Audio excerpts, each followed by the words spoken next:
Hello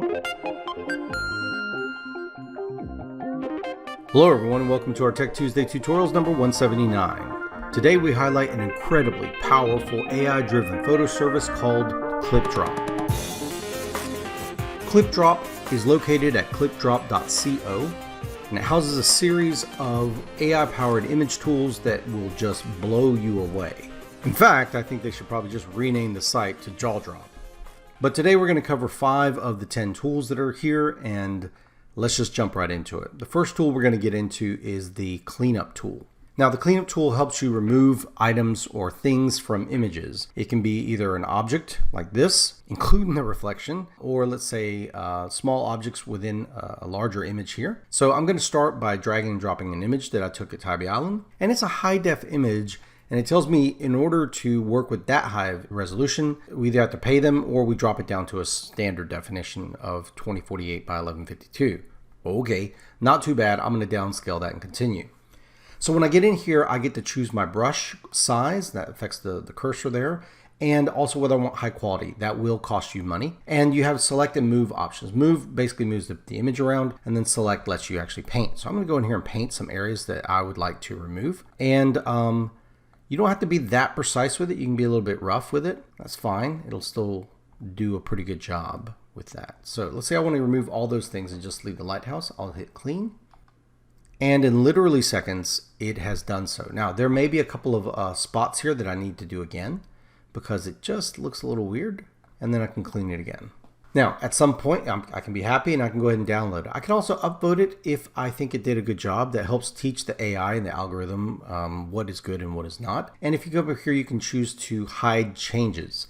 And hide changes lets you see the before and then after of that image. Awesome. Another example here where it might not do that well. I doubt it's going to work here with this fence. I think we may actually have an issue. So let's try that. I'm going to remove the hands here and see if we can just keep the dogs themselves without having to crop the whole thing.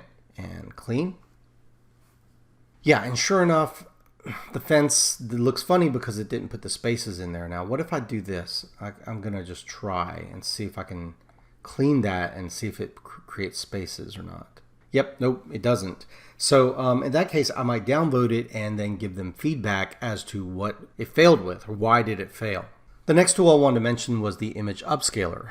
Sometimes you may want to take an image and make it bigger. You might start with an image like this one that is really small and doesn't have a lot of pixels. And so it gets really pixelated whenever you get close up. Now, I did a tool a while back, Tech Tuesday number 118, called Let's Enhance. And it was amazing, but it didn't have the current AI power.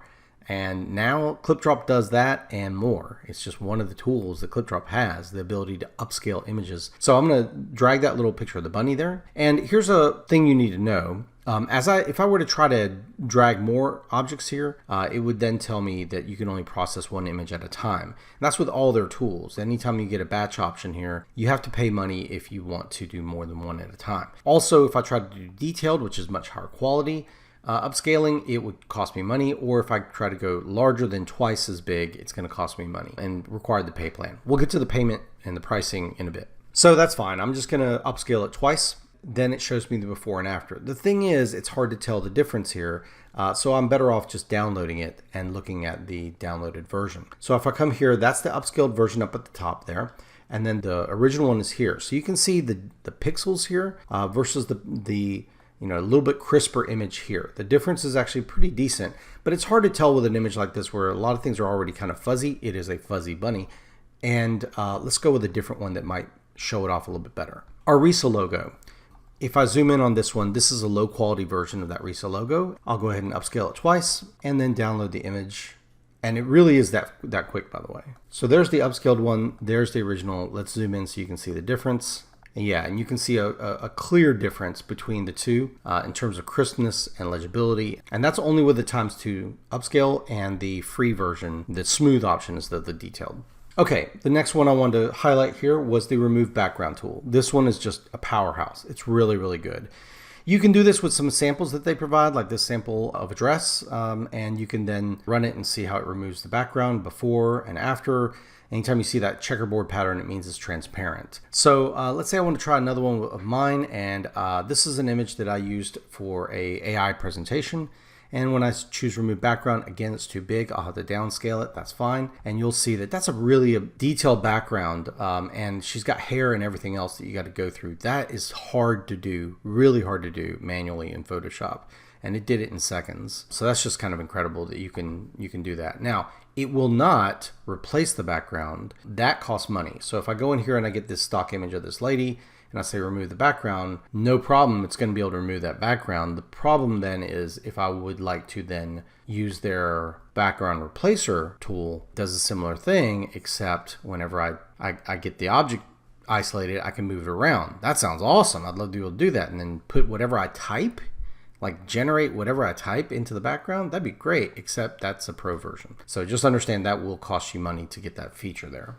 So remove background is free, replace background will cost you money. So let's take a look at Reimagine. Reimagine is actually a very interesting one. It uses generative AI to create variations of whatever you give it.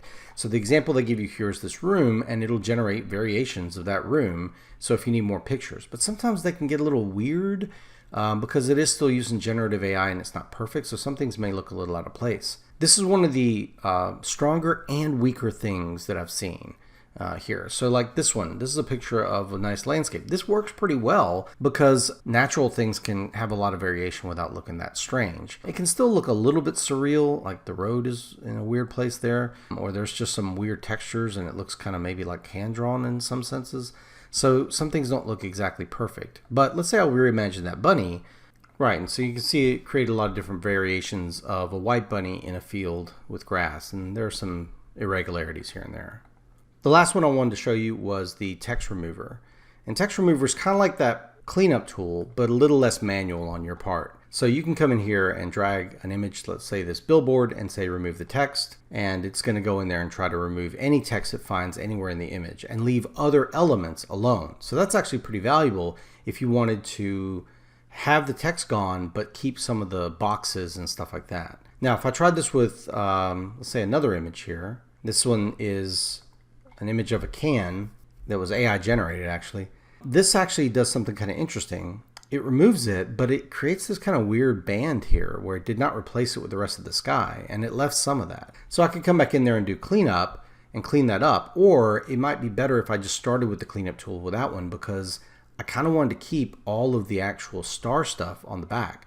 So in that case, you may want to play around with the remove text versus the cleanup tool, because the cleanup tool is a little bit more aware of the background and everything else around it and tries to make that change a lot more subtle. So you can see that there are some stars in the back to some degree, a little bit better than it was before, a little less obvious. But the remove text tool is still really helpful when you just need something really fast and you know it's just text that you got to get rid of, but you want to keep all the rest of the elements. So in this case, this phone screen one, really quickly, I need to get rid of that text, and I don't know much about Photoshop or anything, and I want to go for there. Again, if it looks kind of weird, you can come in here and clean up any imperfections, and it will help clean up the rest of that.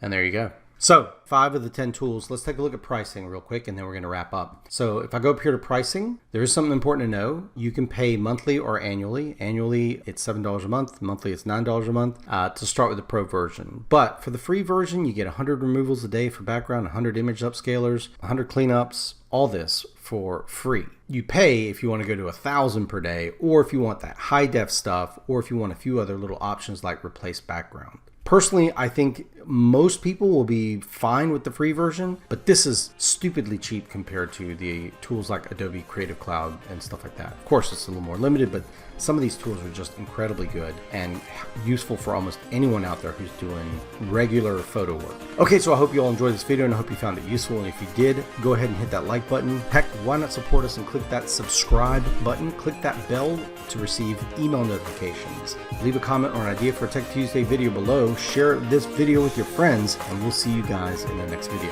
Bye-bye.